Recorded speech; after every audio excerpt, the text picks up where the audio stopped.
Antara kenapa orang belum mau belajar Al-Quran, diantaranya adalah mereka belum termotivasi. Takon lagi online. Menyadarkan dulu berarti Iya, kita sadar, kita bangun dulu. Iya. Jadi alasan kenapa saya harus baca Quran. why-nya itu ya. Why-nya. Betul sih. Why-nya. Kalau sudah ketemu, oh iya ya gitu. Kalau baru... sudah ketemu why-nya, nanti dia akan how to kan. Iya, dia akan menuju ke situ bagaimana caranya untuk mewujudkan bisa baca Quran. Bismillah, assalamualaikum warahmatullahi wabarakatuh. Waalaikumsalam warahmatullahi wabarakatuh. Nah, kenapa harus kita baca Al-Quran? Ada hadis tentang bahwasanya Al-Quran itu akan memberikan syafaat. Qra'ul Qur'ana fa innahu ya'ti yaumal qiyamati syafi'an li ashabihi. Baca Al-Quran karena Al-Quran akan datang pada hari kiamat kelak memberikan syafaat pertolongan bagi mereka orang-orang yang rajin bacanya. Bagi mereka sahabat-sahabatnya Al-Quran. Artinya dia senantiasa berinteraksi dengan Al-Quran. Ketika kita menyadari bahwasanya hidup kita itu singkat, hidup kita itu sangat singkat sekali. Kemudian amal kita itu sedikit dan belum tentu diterima. Iya. Kemudian sementara dosa kita banyak dan semuanya tercatat, tidak ada yang terluput. Maka kita butuh amalan-amalan yang membuat kita itu punya jaminan di akhirat nanti kita akan aman. Ya, maka di antara amalan tersebut adalah Al-Quran. Yang jelas-jelas Rasul mengatakan Al-Quran akan memberikan syafaat. Dan di antara orang yang akan mendapatkan nikmat di alam kubur, mereka akan aman, tidak terkena siksa kubur adalah orang-orang yang benar-benar mengamalkan Al-Quran. Surat jadikan andalan ya untuk agar terhindar dari alam kubur adalah surat Al-Mulk. Kalau kita mau butuh aman, sentosa, sejahtera di kuburan, di antaranya adalah kita mengamalkan surat Al-Mulk, membacanya, menghafalkannya, mentadabburinya, kemudian mengamalkannya. Nanti di akhirat kita akan butuh pahala ya. Saat ini mungkin kita belum begitu merasakan apa sih pahala itu kayak gitu ya. Kayak masih urung ketok gitu. Gitu. Akhirat juga demikian. Sekarang kita baru cerita-cerita. Maksudnya kayak bahkan membayangkan pun mungkin belum bisa. Iya. Belum nyampe, belum urung gaduk. Tapi nanti akan terjadi. Iya. Ya, nanti akan terjadi. Dan di antara yang nanti akan benar-benar dibutuhkan, sebagaimana dulu mungkin orang itu belum paham kebutuhan terhadap kuota. Iya. Sekarang ini kita mungkin belum begitu paham tentang butuhnya kita terhadap pahala. Ya, kuota pahala. Nanti di akhirat kelak kita sangat butuh sekali kuota pahala. Dan di antara hal-hal yang paling banyak bisa kita lakukan dan paling banyak mendulang pahala, di antaranya adalah membaca Al-Quran. Bisa kita bayangkan, per hurufnya itu 10 pahala. Itu secara matematis. Padahal Allah itu yudha'ifu liman yasha, Allah itu bisa melipat gandakan, bisa lebih daripada itu. Secara matematis, satu huruf itu 10 pahala. Iya. Allah mention baca Quran tentang investasi itu. Oh iya, sudah ada angkanya nih Zat. Kita sampai di apa ini Zat? Sampai di mat lazim harfi. Mat lazim harfi. Nanti kita bahas mat lazim harfi mustaqal dan mukhaffaf. Ada 2 lagi nih Zat. Ada 2. Nah, kita siap-siap mendengarkan. Tapi ini soalnya simpel kok ini. Oh, simpel. Lazim harfi, jadi dia mat lazim, mat yang lazim berarti dibaca 6 harokat. Iya.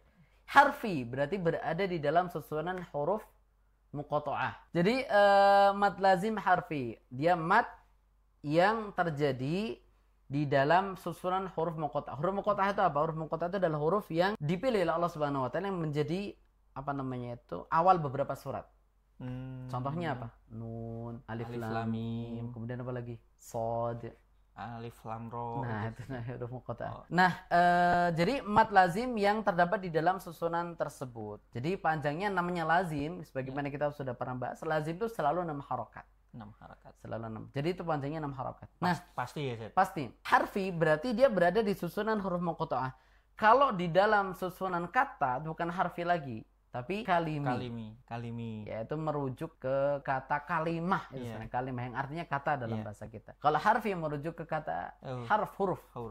Tapi huruf di sini bukan semua huruf, tapi huruf muqatta'ah. Nah, kemudian yang berikutnya yang kita bahas yang pertama adalah musaqqal. Musaqqal itu artinya berat. Kenapa berat? Karena dia bertemu dengan tasydid atau idgham masuk ke huruf berikutnya. Jadi disebut musaqqal itu li thiqali nutqihi karena dia berat di dalam pengucapannya. Kalau mau kita bahasa sederhanakan, mat lazim musaqqal harfi atau mat lazim harfi musaqqal adalah mat lazim ya berarti yang dibaca 6 harokat yang terdapat dalam susunan huruf muqatta'ah yang bertemu dengan tasydid atau idgham ke huruf yang berikutnya. Itu adalah mad lazim harfi mutsaqqal. Kita bisa perjelas dengan contoh-contoh. Misal contoh alif lam mim. Kita baca alif lam, 6 harokat, lam,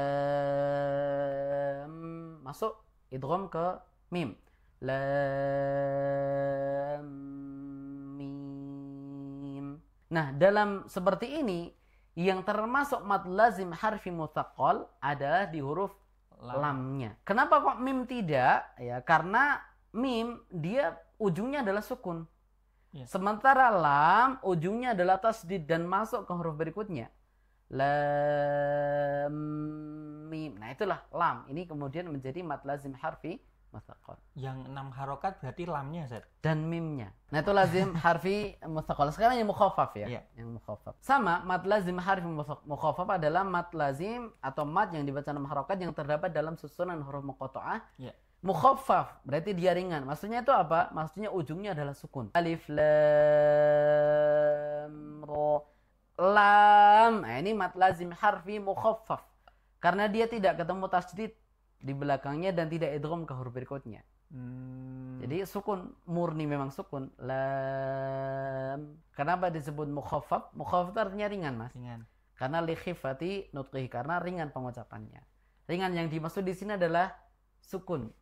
Jadi kalau sukun sama tasdid secara pengucapan lebih berat tasdid, sehingga tasdid ini disebut dengan mutsaqqal. Mutsaqqal itu berat. Yang satunya tadi mukhaffaf itu ringan. Nah. Ada lagi Ustaz terkait dengan materi hari ini? Saya pikir terlalu padat sudah ya ini ya. Cukup ya saja. Insyaallah. Ya, kita sambut untuk saudara kita Ustaz yang baru ini dari Salatiga aja Ustaz. Ada Ummu Habibah Ustaz. Bismillahirrahmanirrahim. Volumenya agak kurang di tempat saya ya. إذ قال لقومه يا قوم إن كان كبر عليكم مقامي وتذكيري بآيات الله فعلى الله توكلت فأجمعوا أمركم وشركاءكم ثم لا يكن أمركم عليكم غمة ثم اقضوا إلي ولا تنذرون. Ya, stop. Ummu Habibah ya di Salatiga. Peserta baru ya. Peserta baru yang 6. Semoga ini menjadi pertama namun bukan terakhir ya. Jadi, pertama dan terus belajar bersama kita. Ya Ummu Habibah, pertama di huruf qaf ya Ummu ya, di huruf qaf itu sepertinya terlalu dalam ya qafnya, sehingga kalau bahasa kita tuh terlalu nyekluk.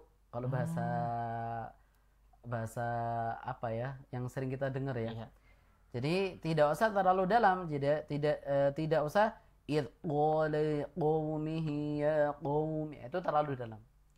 Sehingga makhraj huruf qaf itu sebenarnya adalah di ujung lidah. Maksudnya bukan ujung depan tapi ujung belakang. Pangkal berarti. Lidah. Kemudian dia terangkat, ditempelkan di langit-langit yang lunak. Jadi kalau kita mau raba, di belakang itu kan ada langit-langit yang belakang lunak. Nah, itu huruf qaf. Nah, jadi kita baca idh qala liqaumihi ya qaumi. Jadi kalau mau kita latihannya begini. Aku iqi uku aku iqu uku begitu. Nah, tidak sampai ke aku iqi uku, tidak sampai ke nyekluk begitu. Nah, فإن توليتم فما سألتكم من أجر إن أجري إلا على الله وأمرت أن أكون من المسلمين فكذبوه فنجيناه ومن معه في الفلك وجعلناهم خلائف وأغرقنا الذين كذبوا بآياتنا فانظر كيف كان عاقبة المنذرين. Ya, stop dulu. Ya Ummu Habibah, perhatikan di fanzur ya, untuk huruf dha saya dapati 2 kali terbaca tunzirun di ayat 71 Dan fanzur ya saya dapati kurang tebal di huruf dha-nya. Jadi masih seperti dzal. Kalau misalkan di ayat 71 tadi itu terbacanya thumma qudu ilayya wa la tunzirun. Ini dzal kayak gitu. Harusnya dibaca aja wala tunzirun. Tebal, bukan zirun tapi dhai. Begitu juga di huruf dha di ayat 73. Jadi bukan fanzur zur. Itu kan tipis. Dibaca tebal. Fanzur bukan zu tapi dhu, lebih tebal. Bagaimana sih menebalkan huruf? Jadi dzal sama dha ini kan sebenarnya makhrajnya sama, Mas. Yaitu ujung lidah bertemu dengan ujung gigi seri atas. Sama dengan tha, dzal, dha itu sama satu lokasi. Yang membedakan huruf dha tersebut ketika diucapkan pangkal lidah itu terangkat ya, sehingga tebal. Fadhu bukan fadhu tapi dhu. Jadi yang membedakan sifatnya ya tebal dan tipisnya. Nah, ثم بعثنا من بعده رسلا إلى قومهم فجاءوهم بالبينات. Ya stop. Nah di faja'uhum u-nya panjang ini Ummu Habibah ya. Tidak faja'uhum tapi faja'uhum. Ya, dibaca 2 harakat. Ada wawu sukunnya nih Ustaz ya. Ya. فجاءوهم بالبينات فما كانوا ليؤمنوا بما كذبوا به من قبل كذلك نطبع على قلوب المعتدين. Ya, stop lagi di natoba'u natoba'u-nya kurang ya. Maksudnya kayak masih hamzah seperti natoba'u ala. Harusnya kan itu ain double 2 kali ain. Kadzalika natoba'u ala, bukan natoba'u ala tapi natoba'u ala. Begitu. Jadi ain.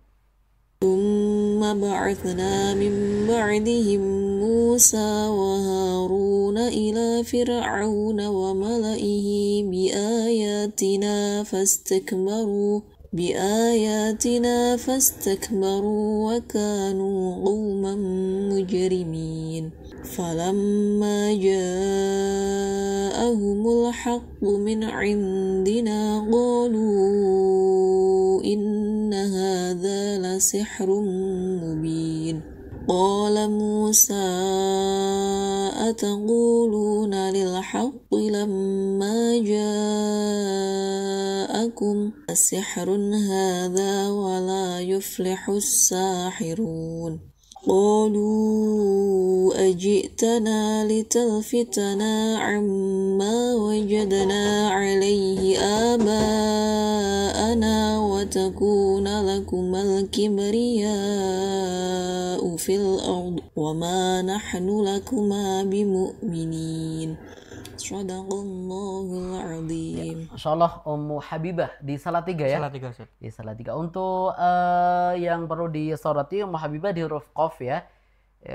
Di belakang-belakang sudah bagus semua, tidak terlalu nyekluk. Namun di depan-depan tadi masih terlalu dalam ya. Ini berarti kan konsisten. Iya, konsisten. Kemudian tadi di faja'uhum kurang teliti di situ ya. Harusnya panjang namun terbaca pendek tadi faja'uhum. Harusnya demikian, jangan sampai dibaca faja'uhum. Kemudian di huruf dha ya yang tadi masih lebih ke huruf dzal tadi karena belum begitu tebal. Nah, barakallahu fiik wa jazakillahu khairan untuk Ummu Habibah. Nama secara umum bacaannya lancar sekali, bagus sekali ya. Mas Arif ya. Apa namanya? Ya keren lah Nanti kalau tidak detail barangkali tidak mendapati kekurangannya karena memang bacanya sudah sangat bagus sekali. Itulah pentingnya kita belajar ya. Jadi belajar itu kita akan tahu ternyata saya ada kekurangan di sini begitu. Nah, barakallahu fiik wa jazakillahu khairan untuk Ummu Habibah. Semoga Allah Subhanahu wa taala senantiasa berikan kemudahan dan keistiqomahan dalam belajar Al-Qur'an. Amin ya rabbal alamin. Syukran jazakumullah khairan Ustaz, dan terima kasih juga Ummu Habibah yang ada di Salatiga nggih. Semoga menjadi manfaat tidak hanya untuk Ummu Habibah tapi juga untuk kita semua gitu nggih. Kita tuh di dunia itu punya banyak sekali teman, ya, punya banyak sekali kawan, ya. Baik di dunia nyata maupun di dunia maya. Ya, bahkan bisa bilang ribuan teman kita dari SD, SMP, SMA sampai sudah di usia seperti ini, banyak sekali teman. Namun mereka datang dan pergi. Ya, mereka datang dan pergi. Di dunia maya juga demikian. Ya, meskipun mereka berteman dengan kita di medsos kita, namun sejatinya mereka tidak pernah bersama dengan kita. Dan sesungguhnya teman yang paling sejati yang benar-benar akan membersamai kita adalah Al-Quran. Ketika kita berteman dengan dia, bersahabat dengan Al-Quran di dunia, dia akan menyertai kita sampai nanti di akhirat kelak. Ya, sampai nanti di akhirat kelak. Ketika seseorang semuanya pergi pada akhirat kelak, semua orang meninggalkan kita, semuanya orang lari dari kita. Dan siapa yang akan menjadi teman kita? Yaitu Al-Quran. Ingat sabda Nabi SAW, Iqra'ul Qur'ana fa innahu ya'ti yawmal qiyamati syafi'an li ashabihi. Dan dia bukan hanya sekedar teman, namun teman yang akan menjadi penolong kita nanti di akhirat kelak. Dan teman sejati adalah Al-Quran, karena tidak meninggalkan kita di dunia, bahkan dia akan menjadi teman kita di akhirat. Takon. Talaki online.